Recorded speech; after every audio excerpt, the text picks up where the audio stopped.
Welcome everyone to our masterclass in data storytelling. We're very excited with the panel that will be presenting in a few minutes.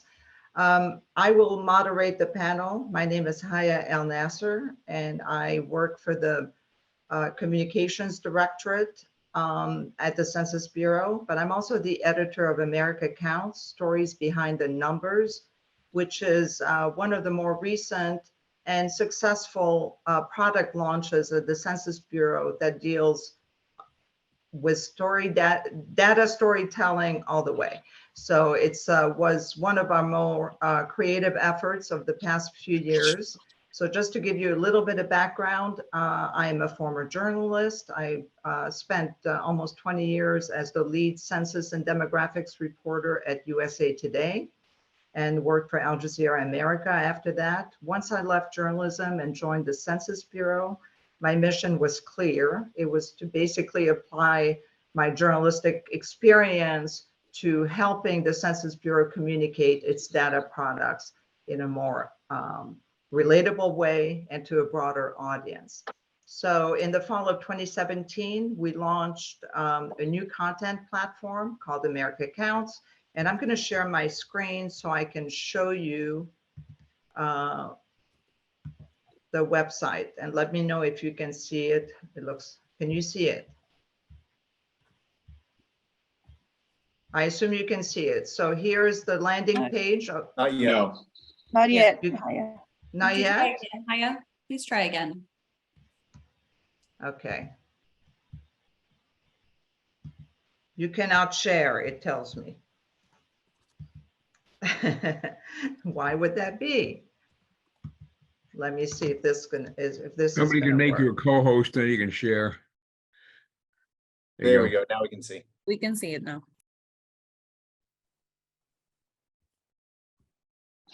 But now you're muted.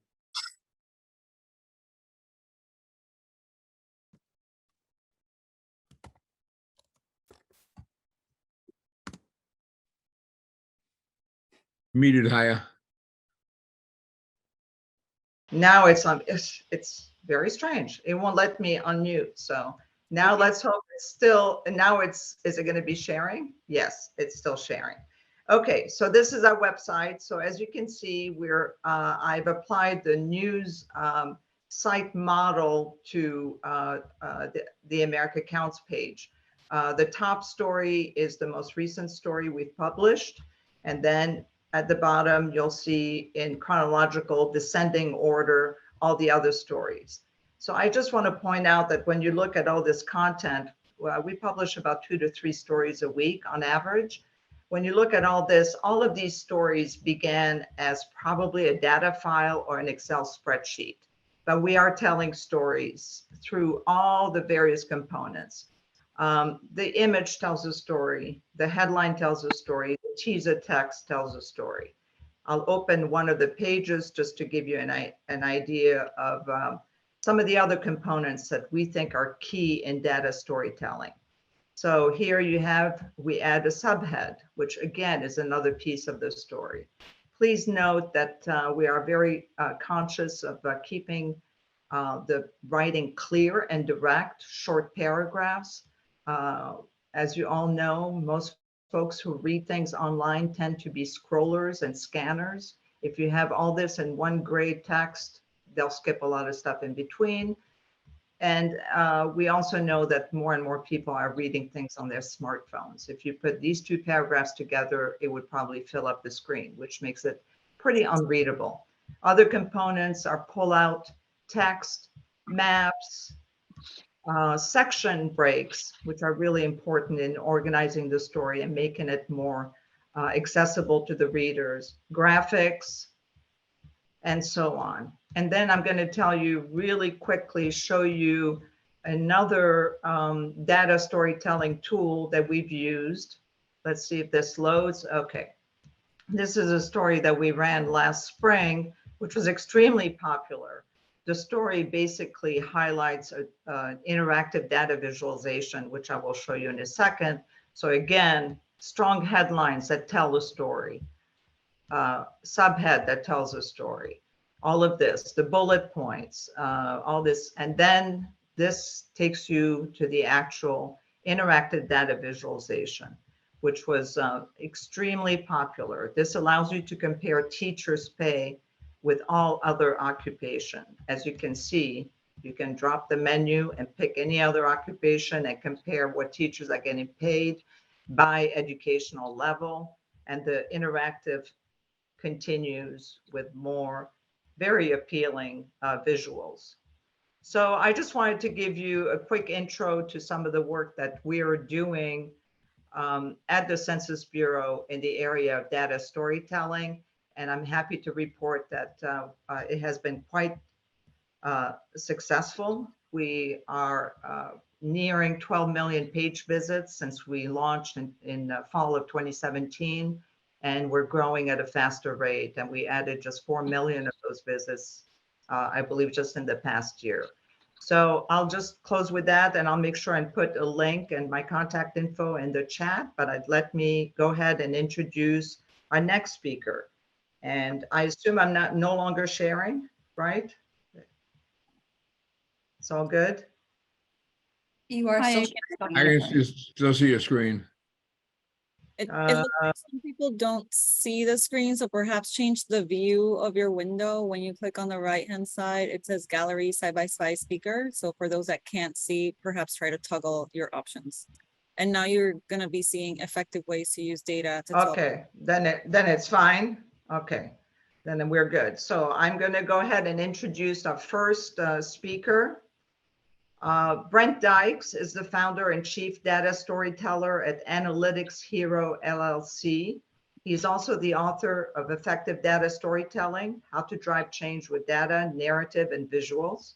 Brent has nearly 2 decades of enterprise analytics experience at Omniture, Adobe, Domo, and Blast Analytics. His passion for data storytelling comes from consulting with many industry leaders, including IKEA, Nike, Microsoft, Sony, and Comcast. He's a regular Forbes contributor and has written more than 45 articles on different data-related topics. He's a popular speaker at conferences such as Strata, Web Summit, Shop.org, AdTech, PubCon, Rise, Crunch, and Adobe Summit, and of course today, the Top Summit. So Brent, take it away. Thank you, Hannah. I'm excited here to talk about effective ways to use data stories or data to tell powerful data stories. So one of the things we may question whether we need more data, right? I think we're all have a lot of data that we're using today, and sharing that with other people, it can be overwhelming. But what everybody's really thirsty for, what they're really seeking are insights. And this is something that we really need to focus on. And I believe that if we look at an insight, it's really needs to be at the core of every good data story or powerful data story. We need an insight, not just more data or more observations, but actually insights.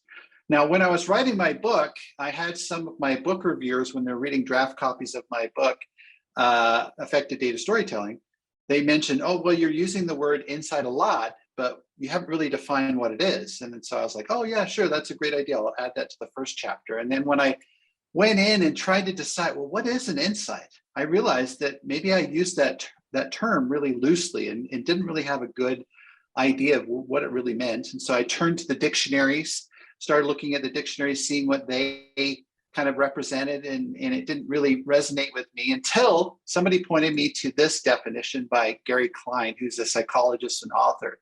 And he said that an insight is an unexpected shift in the way we understand things. Now, this is really important because I think what happens a lot of the time is we have an observation in the data, we find something interesting, maybe an interesting trend or an anomaly or something like that, and we call that an insight. But really, that's not an insight. So let me give you an example here. So maybe we're looking at some data here and we see high-speed internet access grew by 23% in our state last year. And that may be surprising or unexpected, but really that's just what. It doesn't really get into the why, what drove that. And so if we dig in a little bit further, we might discover something interesting. Something that shifts our understanding. In this case, that 80% of this increase came from a local government initiative to expand access for low-income families. And so with that insight, we have something now that we can do something with. Now, when we analyze the data, we go through it, we find something interesting, we find an insight, and the numbers are so clear to us, they're so compelling, and we say that the numbers speak for themselves. And so we share that out with other people. And what happens, though, is that the numbers don't speak for themselves. What happens is they really do need a data storyteller. They need a narrator. They need somebody to really explain what those insights mean and help people to understand them. So when I look at data storytelling, there are really three key elements that I focus on, and probably no surprise, you guys probably before this presentation would have said, oh yeah, data, narrative, and visuals. But I think the power of data storytelling really comes in when we look at the intersections of these bubbles. Now, the first thing is I could do some analysis, I could find an insight, and I could share a spreadsheet with you. And you could look at that same spreadsheet and say, I don't understand what you're sharing with me, Brent. I don't see any insight here. Or maybe you see a different insight, or maybe you misinterpret the insight that I'm sharing. And so we don't do that. What we do is we combine the narrative with the data to help make sure that the information is clear, that it's concrete, and that we're explaining the numbers to the audience so they can really understand it and come away with the same insight that we did. Another thing we do is we use visuals, because sometimes if we look at that table of data, there's a good chance that we're not going to see the anomalies. We're not going to see the patterns or trends in the numbers. And it's only when the numbers are visualized that we can actually enlighten the audience to these key findings that we have in our data. And the last intersection here that I want to focus on is between the visuals and the narrative. Now, one of the things we do as human beings is we love to hear stories, right? They engage us at a very deep level. And especially the visual storytelling, right? We may have been up binge watching our favorite show on Netflix or on Amazon Prime. So the interesting thing is when we bring the right data, we combine it with the right narrative and the right visuals, all of a sudden we have something that's very powerful that can change the way people view the world, can change how they behave and what actions they take. So this is very powerful. Now, the interesting thing that you might be surprised to hear from a data guy is that stories beat statistics. This is very interesting. I like this quote by Robert McKee, who he trains a lot of the script writers in Hollywood. And he said that storytelling is one of the most powerful ways to put ideas in the world today. And the same goes for insights. Now, let's look at the differences between stories and statistics. There's two ways that stories beat statistics. And these both come from a great book written by Chip and Dan Heath, if you're familiar with it, Made to Stick. It's on communication. And in that book, Chip Heath, who's a professor at Stanford University, shares how stories are more memorable. And he shares an example of an activity that he does with an undergrad class of communication students, where he gives them a bunch of data on a particular topic and asks them to incorporate the data or statistics into their presentations. And they create these short presentations. On average, the students are using about 2.5 statistics in these presentations. And the other interesting side note is 1 in 10 of these students will actually include an anecdote, a short anecdote in their presentations. So they go through this exercise, they divide up into groups, they present to each other, they rate each other and give feedback, and they think the activity's over. But about 10 minutes later, the professor comes back to them and says, okay, how many of these statistics do you actually remember? And the interesting thing that only about 5% of them could remember any statistics, but 63% of them could remember the stories. And so our human brains, when we try to make sense of the world around us, we're trying to put things into stories. We're trying to make sense of this world. And so stories make our information more memorable. The next thing is that stories are more persuasive. And so the example in the book that they share is a study from Carnegie Mellon University, where students were asked to take a technology survey. And at the end of that survey, they were given 5 $1 bills. And then they were asked if they'd like to donate some of that money to a local charity. And this charity was Save the Children. And so they gave them 2 brochures on this charity. And one version of this brochure talked about all of the suffering of children in Africa and how, due to illness or war or famine, and shared lots of data and statistics on the number of children that are being impacted. So that was one version. The other version didn't include any data. It basically just talked about the story of Rokia, a 7-year-old girl from Mali, and talked about the suffering of her family and what they went through. And when they looked at the average donations for both versions, they found that the story version generated a much higher average donation than the statistics did. So for these two reasons, it's really important that we take our data and let's work it and weave it into stories. I like to say that we hear statistics, but we feel stories. And so when neuroscientists look at our brains, when we hear facts being shared with us, there's a couple of regions of our brain that light up, and they're strictly associated with processing language. However, when somebody hears a story or is sharing a story and they look at the brain, they see other regions of the brain light up. And that's because they're not only are they experience or hearing what the people are saying, they're also experiencing it as well. So it's a much more deeper connection when you're telling a story as opposed to just sharing facts.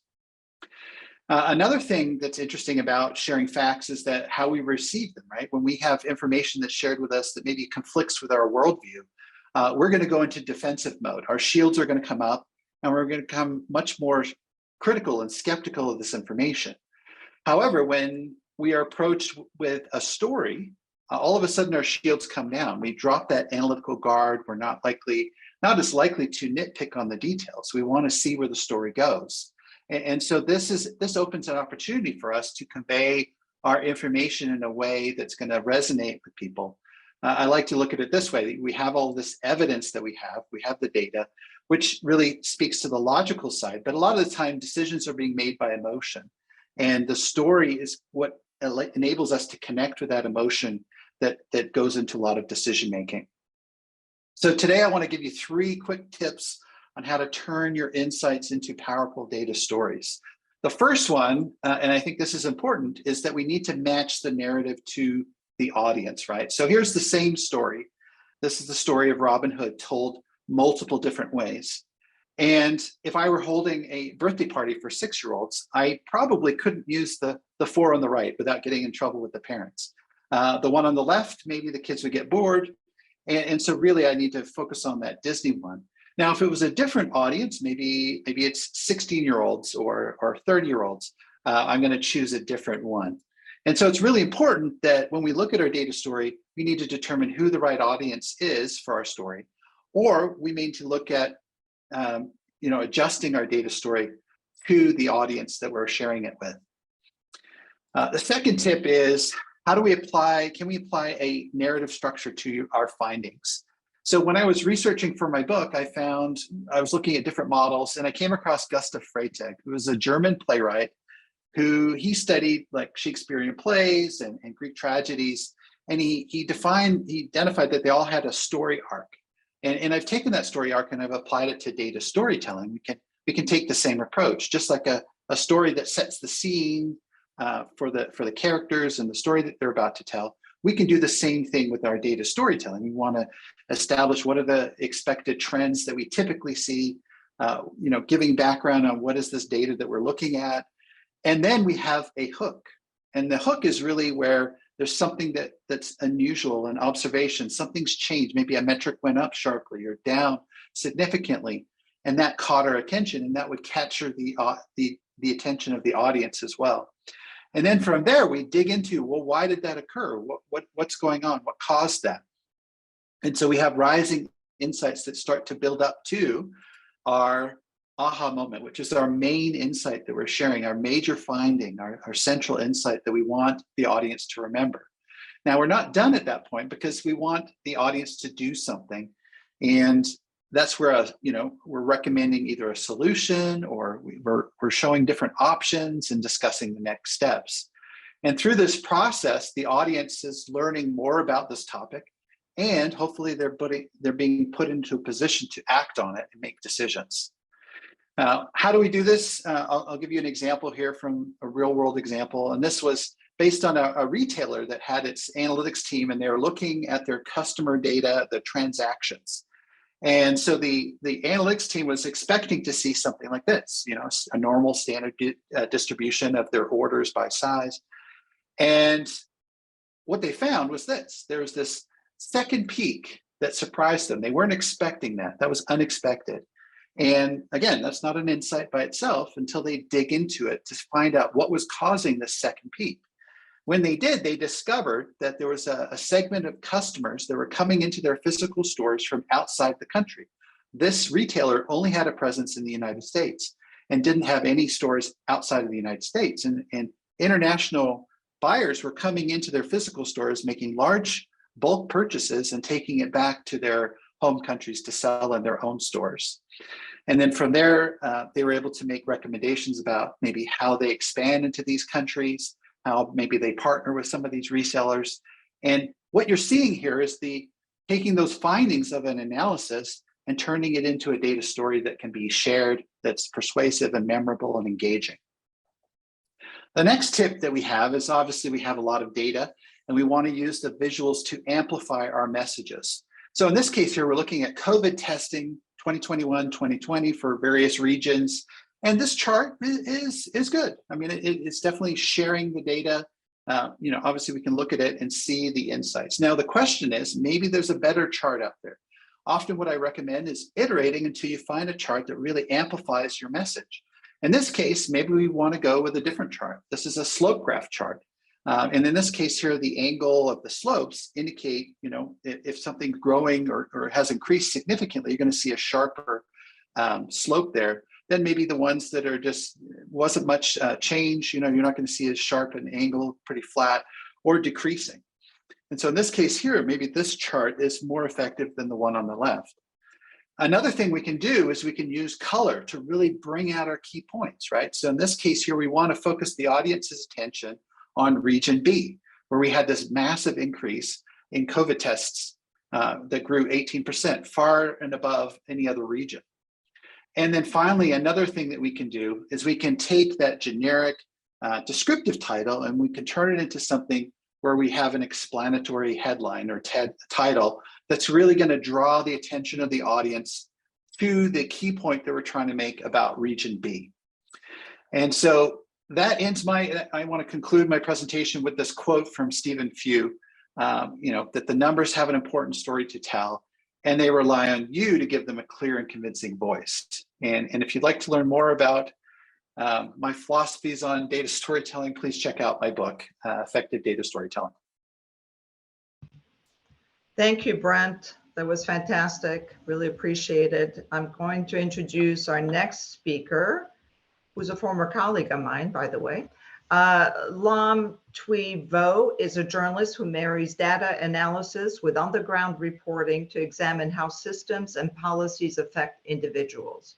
She's currently a Soros Justice Fellow, an AI Accountability Fellow for the Pulitzer Center, and a data journalist in residence at the Craig Newmark Graduate School of Journalism.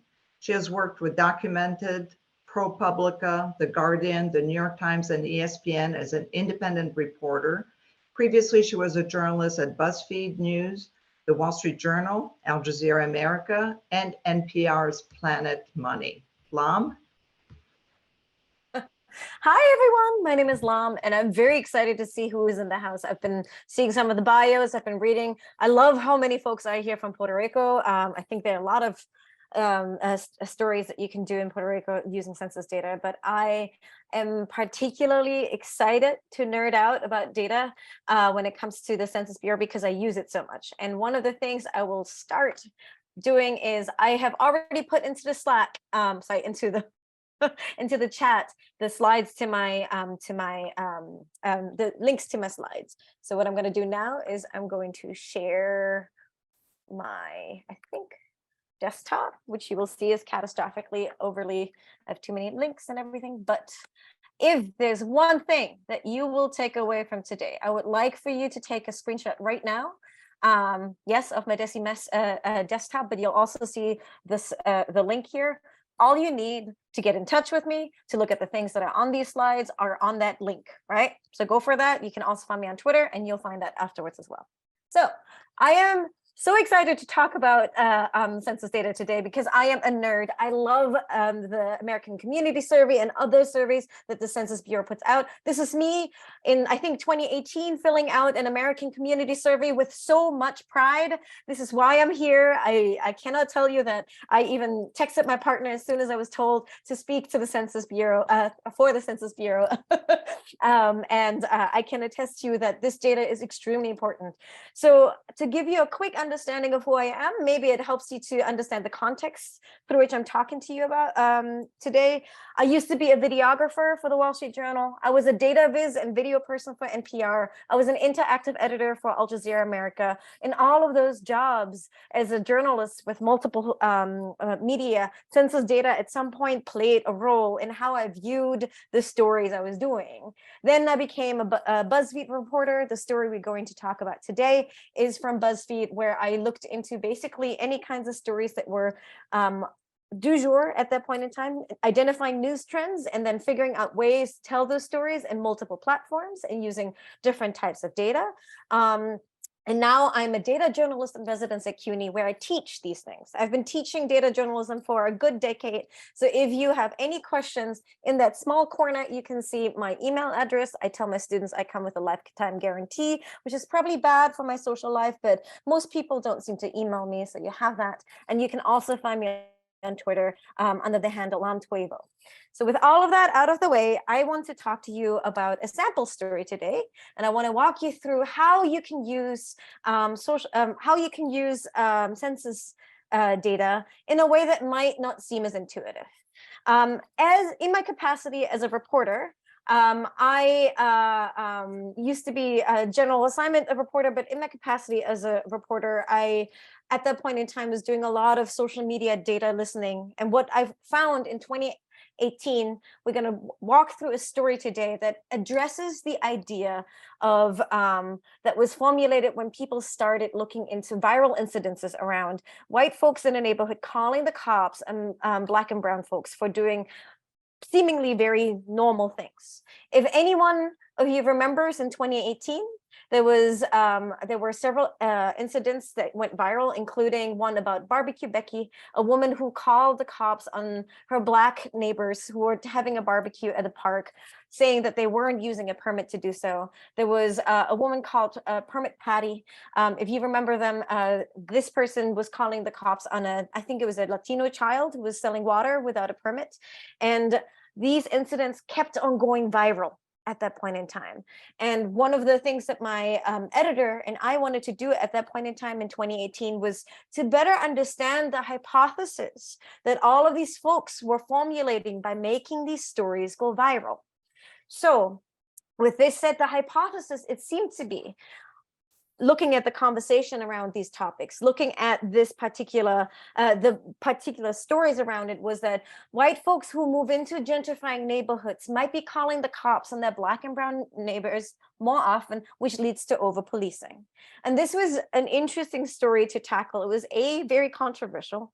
It was B, also something that was kind of hard to prove. And so one of the things that we wanted to do, my editor and I, was to come up with better ideas of understanding how we can tackle this statistically, so that we can go from having anecdotal, viral conversations about a topic to one that is more informed by hypothesis building, data analysis, and then figuring out whether this was actually something that we could prove statistically to some degree.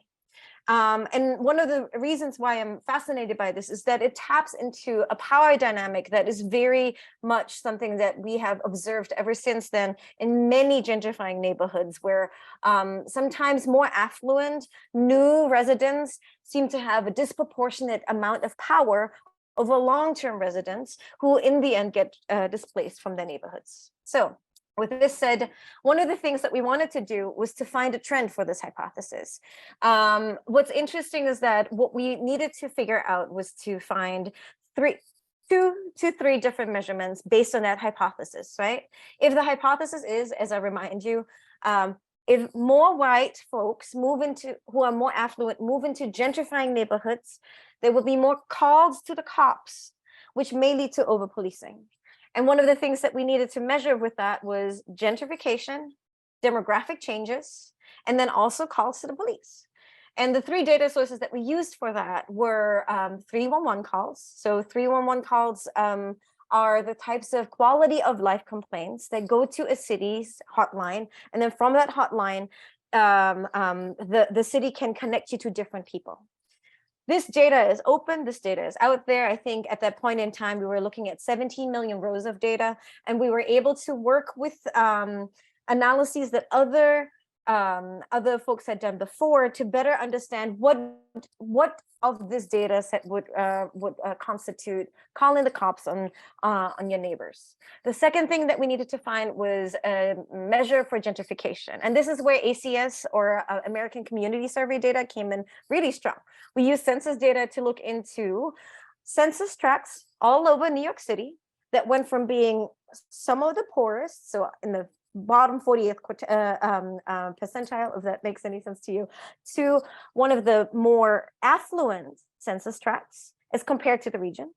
We also looked at that from a stance of median home value and median income, as well as understanding whether there may be more folks, and this was an analysis done by Columbia and then later by another magazine, if there may have also been an increase of people who had were 25 and older and had a bachelor's degree.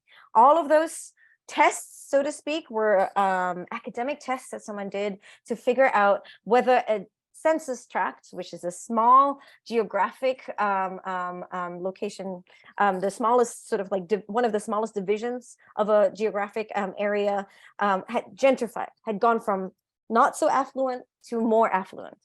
That was one analysis we did. We looked into whether it was correlated to the calls to cops about noise and about other things that you found bothersome about your neighbors. And then we also looked into demographic changes.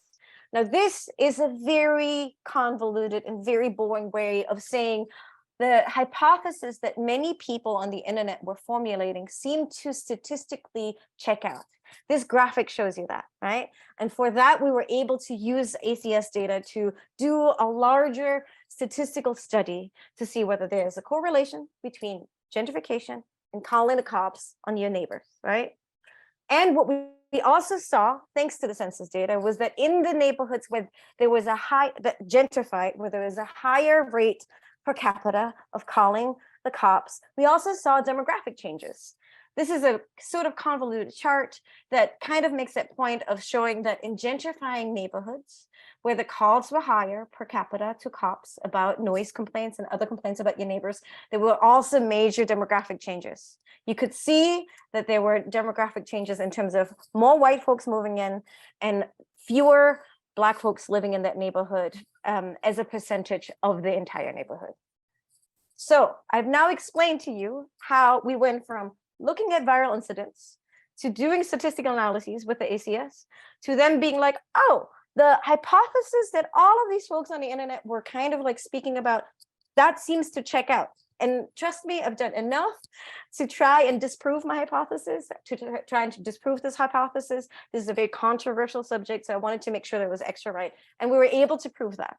And what you can see is also that in a visual sense, one of the ways in which we showed this map is the tracts that I outlined are census tracts that gentrified. The arrow up meant that the white population as a percentage of that neighborhood went up. And the darker the shade of each census tract, the higher the calls per capita were to complain about noise, to complain about quote unquote illegal usage of an apartment. So this very clearly shows certain trends. But I can tell you all these things and I can make you feel like this is really important. But one of the things that's really important as well is to kind of bring that data and bring these findings down to a more visceral understanding of the subject.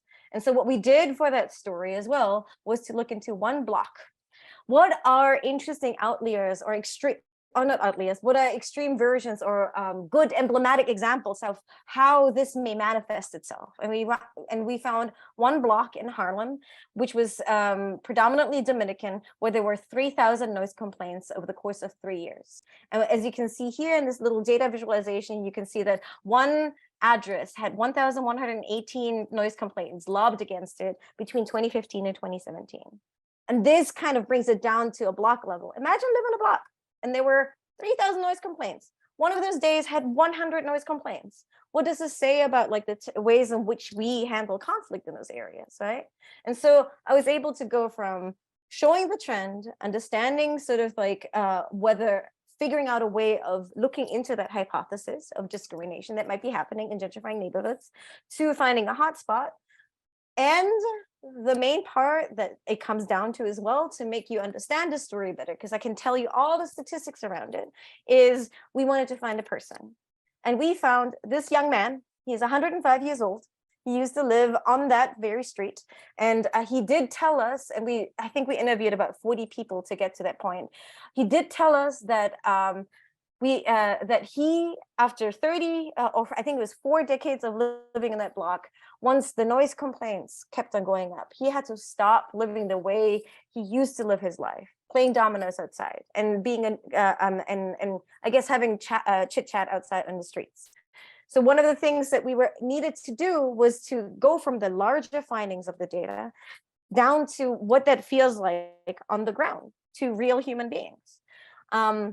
And with that said, I think once we had explored that, we also wanted to find a better understanding of the why behind the data. And I think that is one of the main parts that sometimes is more difficult to get to. And that takes a lot more research with experts who have either worked with populations there, experts who live on that block, people who are experts in their lived experience, as well as experts who work on an academic level on that. And we were able to find the why behind that data by talking to several folks. So this is a quote from a person who studies gentrification. He mentioned that when you live in a neighborhood where you feel comfortable knocking on your neighbor's door, then you would do that. So that he mentioned, what he means by that is that a lot of people felt very uncomfortable due to racial issues, due to being new and having longer established folks. Whatever the reason was, they didn't feel comfortable talking to their neighbors about the noise complaints and about the noise outside. And so instead mediated their conflict through a third party, right? That was one of the whys. And then we also spoke to several people who did call the cops on that block, on their neighbors. And one of them said, there's this tendency among new residents of people of not addressing problems directly. He said he had called 311 a few times to deal with his downstairs neighbor who was playing loud rap music. And he also said he didn't feel safe approaching his neighbor to ask for the music to be turned down. He said, this used to be a bad neighborhood, even though this stands in stark contrast with crime rates in that neighborhood as well. And so I think one of the things that's hopefully clear through this story is that some of the things that you might be seeing, the hypothesis that you might be building around something, can be really answered through very clear analyses, almost like a scientific way of using census data to tell those kinds of stories. Thank you, Lam. That was a wonderful presentation. Really appreciate it. Thank you again. And please, before we go to the next speaker, let me remind everyone, if you have any questions, you can drop them in the chat, and we'll try to get to them at the end of the presentations. So let's go to our third speaker, who's Shannon Arvizu, who's a sociologist and senior advisor in the Office of the Chief Data Officer at the Department of Commerce. She combines her expertise in organizational change management, social science, and systems thinking to support evidence-based policy-making efforts. In her role within the Department of Commerce, she leads efforts to improve the use of data for federal programs aimed at increasing equitable outcomes and opportunities for communities across the country. She also leads 2 equitable data communities of practice, one for data practitioners within the DOC and one for practitioners within the larger federal landscape, aimed at building capacity for more rigorous government program design. In addition, Dr. Arvizu is the founder of Epic Teams, a leading consultancy in the field of agile organizational performance. Shannon? All right, thank you so much. And thank you, Lam, for that very inspiring example of data journalism in action. So I want to share with you today the power of data storytelling to solve public problems better. And I hope that after this presentation, you are all inspired to be equitable data practitioners. And I want to first start with a personal story of how pandemic data led to my tour of duty in public service. So with that, I will share my next slide. I'm a sociologist, and I've always been very passionate and interested about how social change occurs. How do our institutions evolve to better meet the needs of the common good? And we know that all social change happens through organizations. Organizations are the medium through which ideas and resources and data turn into products and services and policies. And I've spent the last 10 years working inside mission-driven organizations to help them do that transformational work. And in particular, I help them develop systems to do three things better: how to build the right things in the right way and at the right speed for the people that they serve. And I built a pretty successful practice, worked my way up to Fortune 500 companies, helped them surpass their revenue goals, and helped some tech companies achieve billion-dollar exits. And then the pandemic hit. And all of a sudden, we were all inside during lockdown, looking at dashboards every day. And I found it super fascinating as a sociologist to see that Americans across the country were governing their daily lives by data, looking at hospitalization rates and infection rates and death rates. And it really got me thinking, wow, okay, where is all the other data about where all other parts of our society are doing? And it was really interesting to also look at the intersection between COVID data and sociodemographic data. And we saw, for example, that there were pretty wide disparities when it came to health outcomes. We know that Black and Latino and Asian communities were disproportionately impacted, mostly because they were more likely to be living in homes where there was higher density and were more likely to live in jobs that were not remote. We also know that there were wide disparities in economic impacts. Here's a line of folks in line for a food bank in Brooklyn. And we know that those that were in low-paying jobs, again, were disproportionately impacted by the pandemic. And low-paying jobs account for 30% of all American jobs. And we know that Black and Latino women in particular are more likely to be in those lower-paying jobs. And lower-paying jobs accounted for 56% of all jobs that were lost during that time. We also saw that there were disparities in terms of educational outcomes. We know that those in predominantly Black and Indigenous communities already experienced disparities when it came to access to books and high student to teacher ratio. And they were also less likely to have access to computers and the internet, which had a greater impact than just on their educational outcomes. It also affected a lot of other outcomes. I have this quote here from the Harvard Graduate School Education Dean Bridget Long. And she says, you think about schools and academics, but a child's school, it's social and emotional support, it's safety, it's a food system, it's healthcare, it's all of those things that those students missed out on during that time. And unfortunately, we also saw disparities when it came to access to basic necessities like clean running water in your home. We know that those in Navajo country, for example, about 30% didn't have access to clean running water in their homes. And that also proved to be a challenge in a time when frequent hand washing was a way to stay healthy. So all of those disparities existed before the pandemic. And this pandemic data really brought to light the differences that Americans experience based on where they live and where they come from. And those have real impacts for the type of life that you lead and also how long of a life that you lead. And so this became my passion during the pandemic. I became really interested in understanding how might our government institutions better deliver the right things in the right way and at the right speed for the communities who need it most. And when I say government, I want to introduce a definition of citizens working together to solve shared problems. And this to me really is the definition of being an American. And when I had the opportunity to be of service to our Chief Data Officer team at the Department of Commerce, I jumped at it because I thought there's no better way for me to use my talents and skills to be able to help contribute to furthering of this mission. And what I've uncovered in my time so far is that there are millions of civil servants that are working to fulfill this core purpose of our government, which is to equip every American with a fair shot to build their best life possible for themselves and for their families. And our government has made some historic investments in the last couple of years to address those disparities, including the American Rescue Plan, which provided things like stimulus checks and emergency rental assistance and support to schools in order to strengthen the safety net when it was most weak.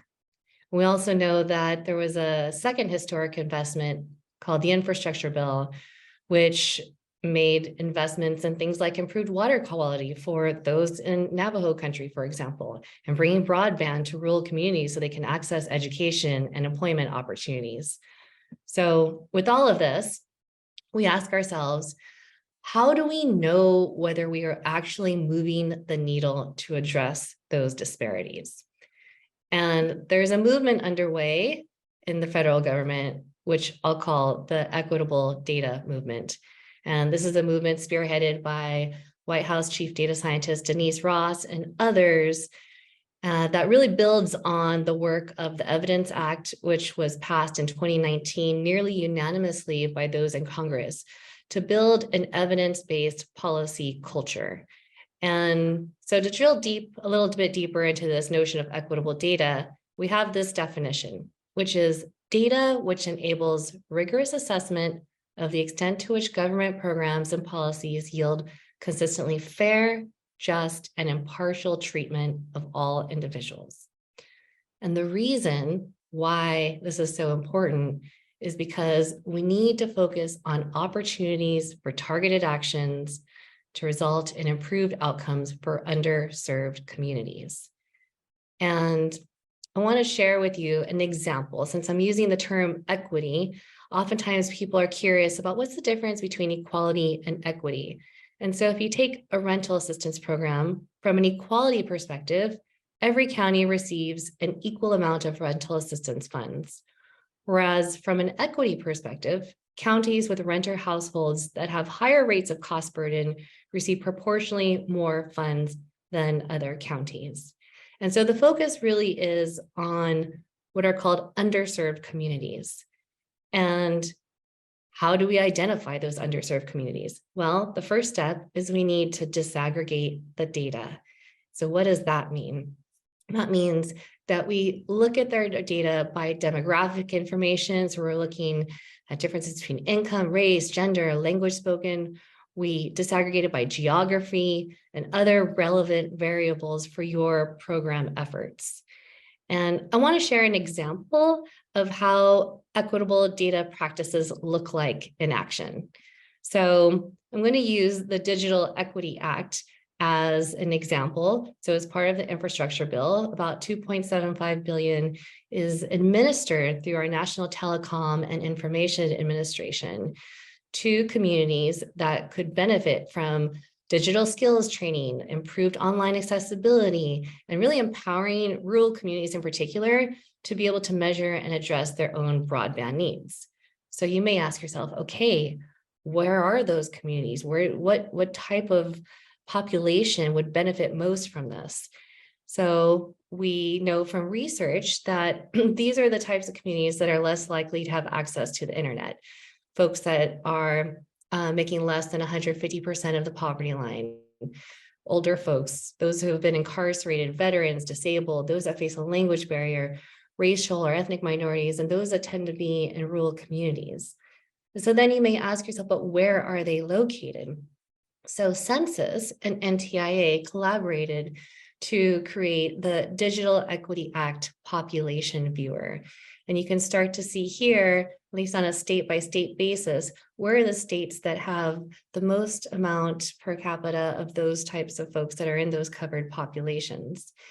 And when you dive a little bit deeper into this, say, for example, in New Mexico, you can start to see the breakdown by that disaggregation. And you can also see here their usage as it comes to the internet and PC, also from ACS. So ACS, been getting a tip, our hats off in this session today. And so again, this is an example of how equitable data practitioners start to better design programs so that way we are meeting the needs of those who need it most. And so I throw out this term equitable data practitioner, and we are in the business of illuminating opportunities for targeted actions. And as an equitable data practitioner, we are civic data entrepreneurs. So we're inspiring new ways of thinking about data and analysis in program design and delivery.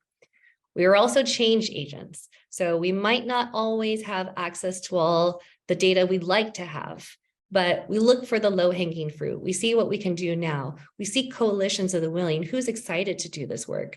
And then once we find really interesting, powerful ways to do this work, we seek to institutionalize them. So that way, this just becomes how we do things. And lastly, we are continuous learners. So we're all learning together how to build the next gen government data infrastructure. And it's really important that we look internally across the federal landscape. We look to state and local governments and nonprofits. We look for the people who are benefiting from programs and really engaging them in this continuous feedback loop. So that is my call to you all. Now that you have an idea of what equitable data practitioners do and the stories that we can tell when we do our work well, I invite you all to see yourselves as part of this movement. And if you'd like to continue the conversation, you can find me on LinkedIn. So thank you very much, everyone. And I pass the talking stick back to you. Thank you, Shannon. That was wonderful. I really appreciate this. So we're going to move to our last but not least speaker, who is Philip Deng. He is co-founder and CEO of Grantable, a world-class grant writing assistant for everyone, powered by AI. Philip has been working in the nonprofit sector for more than 15 years on 3 continents and in 3 languages. He loves to cook and gather with friends. He lives in Richmond, Virginia with his partner, Anita, and their 2 pups, Harper and Suki. I love the personal touch, Philip. Take it away. How I roll. Thank you so much, Haya. And thank you everybody for having me at this summit. It really is an honor that I feel like I've skipped a few steps to arrive at, but I'm grateful to be here. And I don't have a presentation deck, so I'm just going to try to speak and kind of bring my thoughts together along with what the other presenters have shared today. Where I want to begin to set the stage is just to call back to the bio that was just read about me. I probably have the least amount of in-depth experience with data and numbers of anybody on this panel. My background is almost 15 years in the nonprofit sector as a practitioner on the ground in different countries, working in different languages. And my focus from that has been in grants. And so I think I was asked to join today's panel to talk about how data can be effective in storytelling in a grants context. And I think what are consistent themes with what everybody else has shared today is that stories are very powerful. There are problems that need to be solved. And so we're asking ourselves today, how can we measure the world around us to help us tell these stories to solve problems? And so I think grants are very much a synthesis of that effort. For those of you that maybe don't know the statistics, about $800 billion worth of funding is distributed as grants every year. My company's estimated probably about 30 million grant proposals are written by all kinds of different organizations, agencies, and even businesses as well.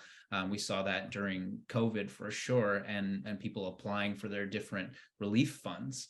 So that's sort of the context that I've been working in. And one of the observations that I've made, particularly in my role now, transitioning from the nonprofit sector into a tech startup role, particularly one working with AI, is that I believe the nature of data is changing, and so will storytelling with it. As an example, probably many of you have heard of or played around with ChatGPT.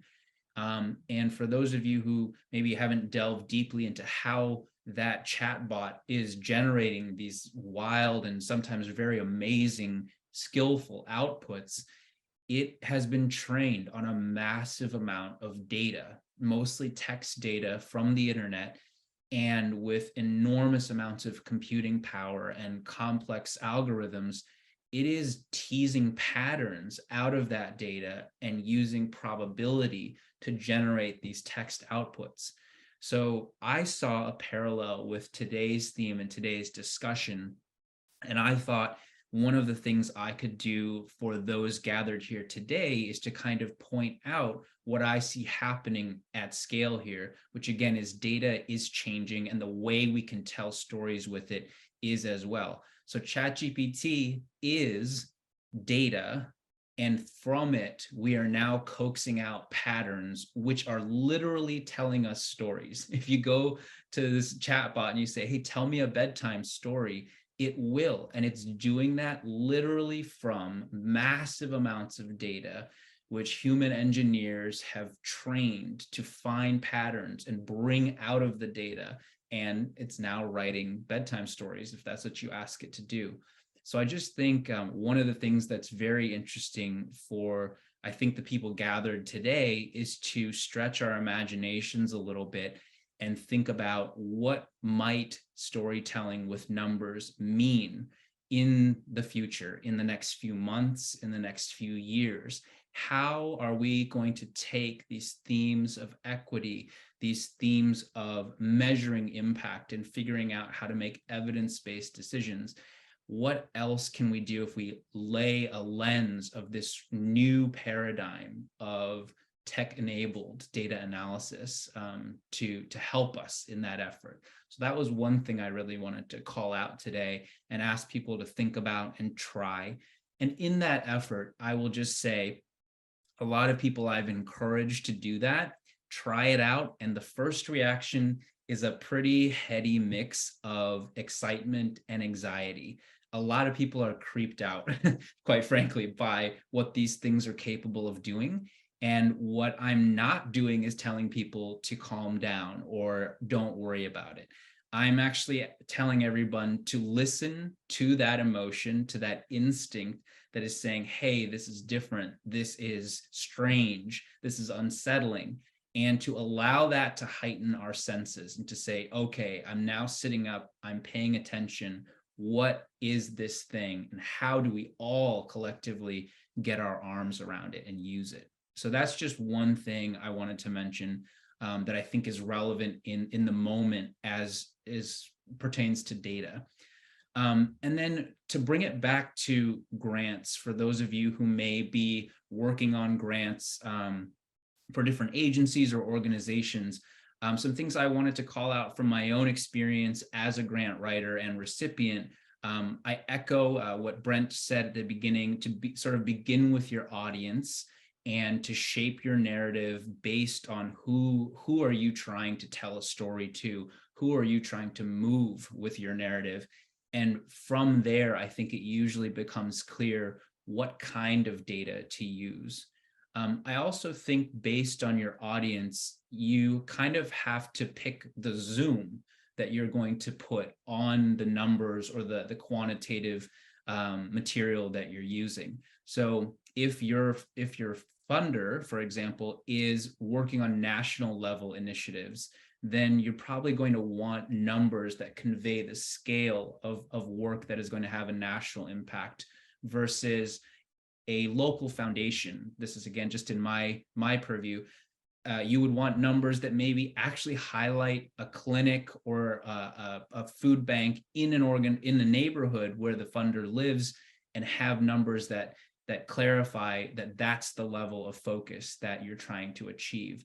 So I think the scope is really important, as is choosing when to use numbers and when to use words.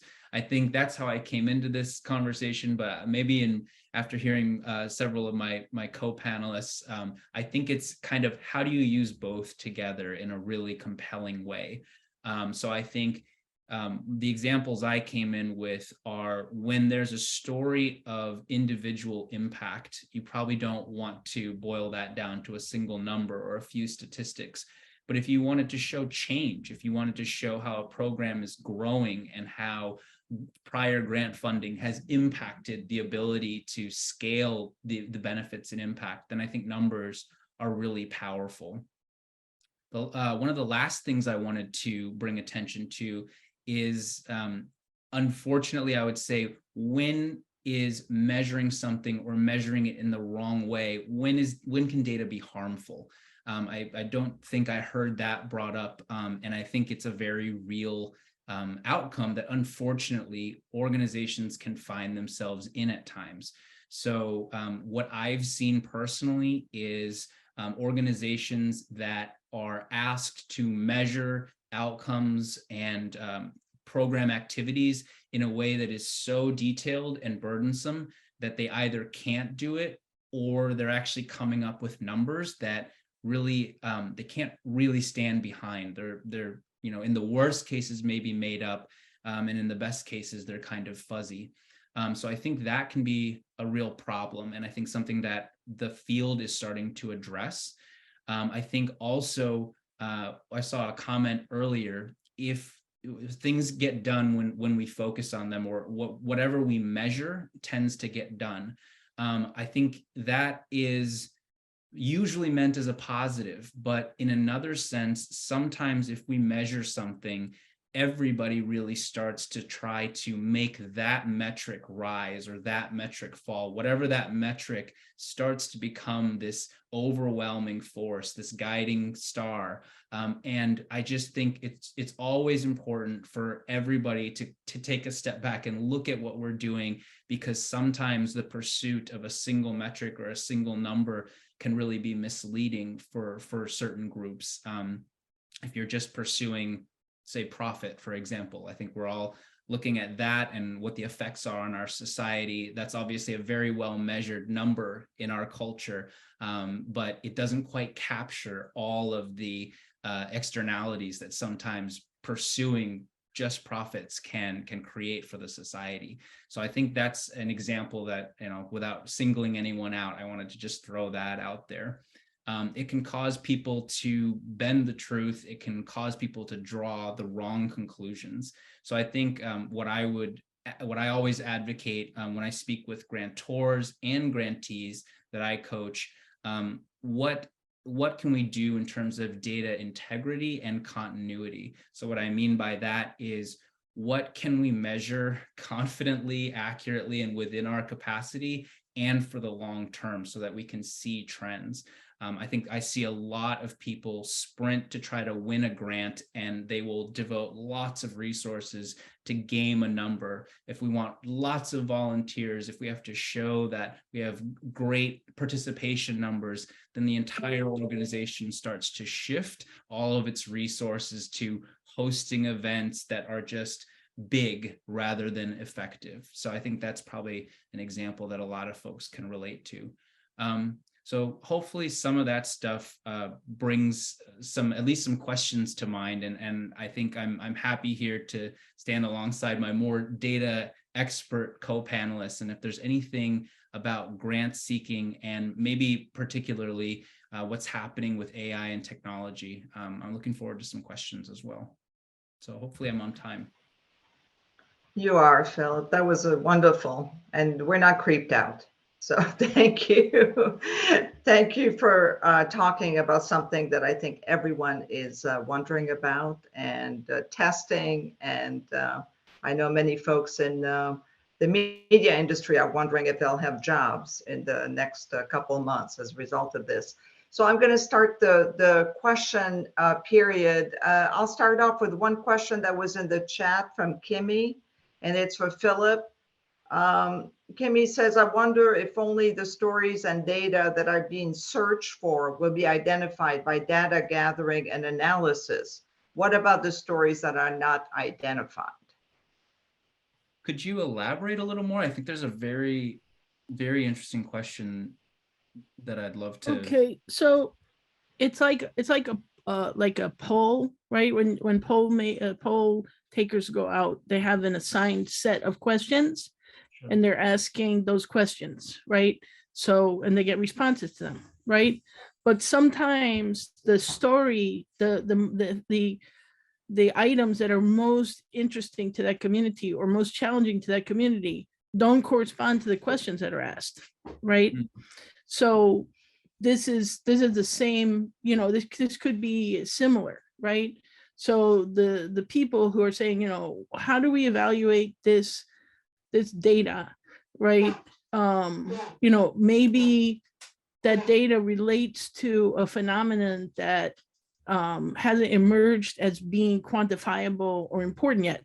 Like the previous speaker, one of the previous speakers, she said that an old man, 105-year-old man, he can't live the same way he used to live. He can't just be out in the community playing checkers and what have you. Like the quality of his life has basically eroded because of gentrification, right? But this is not an expected outcome. This is not something that someone who's not a community member would think probably to look for. So are we going to capture that data or not capture that data? Okay, thank you for clarifying that. I think my first reaction there is that what I believe is increasingly possible is that we can let's take your example of survey data and all those data points that are coming in. What I believe is increasingly possible is to apply more and more computing power to data sets. And what that power is doing is looking for very, very complex patterns to emerge. So I think what the frontier is and the work for us is, I think we're going to see connections that are both very, very insightful, to use sort of what Brent brought up at first. And I think we're going to see ones that are really challenging and reveal aspects of our society that are extremely uncomfortable, maybe extremely controversial, that people are going to really have a lot of intense debate over. So I think that maybe what you're saying, what are the other things that are just beyond the questions that we're literally asking people? I think more of that is going to be illuminated by the basic computational advancements that companies are making. And I think the role for all of us will be to prepare for sort of, if you imagine literally light kind of filling more of a darkness, we have to prepare as people to take on what we see and what is revealed. Thank you. Appreciate that. Thank you, Philip. I'm trying to keep track of some of the questions or statements. It's mostly statements in the chat. If anybody has a question, you can just speak up and ask any of the panelists. If nobody is speaking up, I see one question in the chat. What do you do when officials want to apply one indicator, specific methodology to all related data requests because it is easiest? That sounds like a workplace issue, but I don't know if Shannon or anyone else wants to address that. I just wanted to clarify the conversation. I feel like, hi, my name is Leah Icon. I work at the Administration for Children's Services at New York City, and I handle the ChildStat data analytics.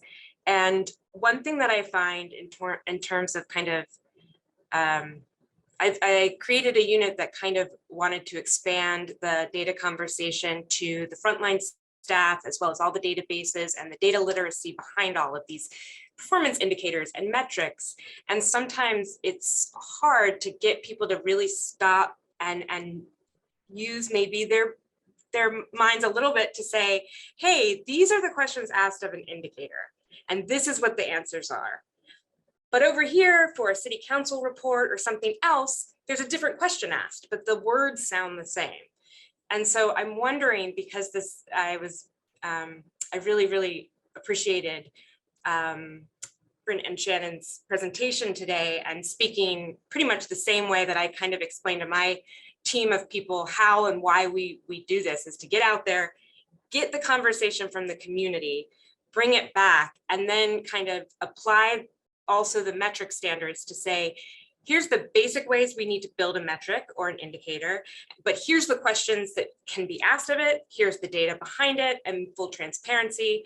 But then there's another issue with, and I feel like it's not just government, I feel like it's a little bit bigger than this, people not able to stop and think for just a second, like, we can ask different questions of indicators and let us quickly story tell you the differences, right? Like, we try to bring in these like little stories or anecdotes so that people will start to learn the difference between a performance indicator asked of a frontline staff to speak to versus what we might report at a citywide level. And so I'm wondering if you have any guidance around how to stop and slow people down that aren't really that are too busy for everything else, but you also need them to take notice that it's these things are different. Yeah, I'll share that I feel your pain. I had a conversation today that had a very similar tone. And the one thing that we know is that oftentimes those indicators are a simplification of reality, and that it really needs to be contextualized. And you know, we're talking in the context of jobs, you know, 50 jobs in an urban region is not the same as 50 jobs in a tribal reservation. And so context matters to situate these stats. And so just balancing the case studies with the indicators and coupling them together, we found to be helpful moving forward. But I'll pass the talking stick back. And I see what you're struggling with for sure. I hope that answered your question. I see a question in the chat for Lam. Where would you go to build a story about how federal dollars are spent by agency for a specific geographic area like Puerto Rico? Oh, okay. Puerto Rico is probably different.